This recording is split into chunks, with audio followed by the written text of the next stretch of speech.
കോട്ടയം വടവാതൂരിൽ ഭാര്യയുടെ ബന്ധുവിനെ ഭർത്താവ് വെട്ടിക്കൊന്നു. ചെങ്ങളം സ്വദേശി രഞ്ജിത്താണ് കൊല്ലപ്പെട്ടത്. പ്രതി അജീഷ് ഒളിവിലാണ്. സംശയരോഗത്തെ തുടർന്നായിരുന്നു കൊലപാതകമെന്ന് പോലീസ് പറഞ്ഞു. ഇന്നലെ വൈകിട്ട് 7:30 വടവതൂർ കുരിശിന് സമീപമായിരുന്നു അക്രമ സംഭവങ്ങൾ ഉണ്ടായത്. ചെങ്ങളം സ്വദേശിയായ രഞ്ജിത്താണ് കൊല്ലപ്പെട്ടത്. ഗുരുതരമായി പരിക്കേറ്റ ഇയാളുടെ സുഹൃത്ത് റിജോയെ കോട്ടയം മെഡിക്കൽ കോളേജ് ആശുപത്രിയിൽ പ്രവേശിപ്പിച്ചു.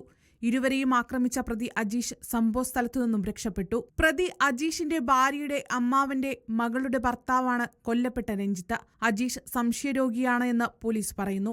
ഭാര്യയുടെ കാമുകനാണെന്ന് സംശയിച്ച ഇയാൾ പലരോടും മുൻപും പ്രശ്നങ്ങൾ ഉണ്ടാക്കിയിട്ടുണ്ട് എന്നാണ് ലഭിക്കുന്ന വിവരം. ഇവൻ കഴിഞ്ഞ 2 ആഴ്ച മുമ്പ് അവിടെ വന്ന് ഇവരുടെ കുടുംബത്തിൽ വന്ന് വഴക്കുണ്ടാക്കി ഇവന്റെ അനിയന് ആയിരിക്കുന്ന പ്രദീപിന്റെ അനിയൻ ഇവനെ ഉപദ്രവിച്ചു വിട്ടു.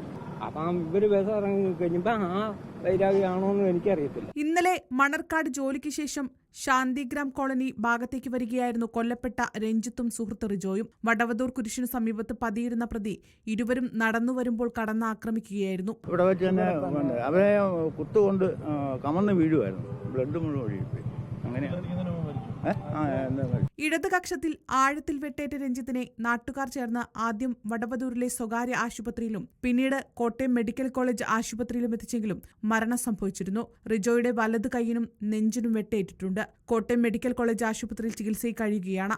ആക്രമണത്തിനു ശേഷം നാട്ടുകാർ കൂടിയതോടെ പ്രതി അജീഷ് സംഭവ സ്ഥലത്തു നിന്നും രക്ഷപ്പെട്ടു. പ്രതിക്കായി പോലീസ് അന്വേഷണം തുടങ്ങി. റിപ്പോർട്ടർ, കോട്ടയം.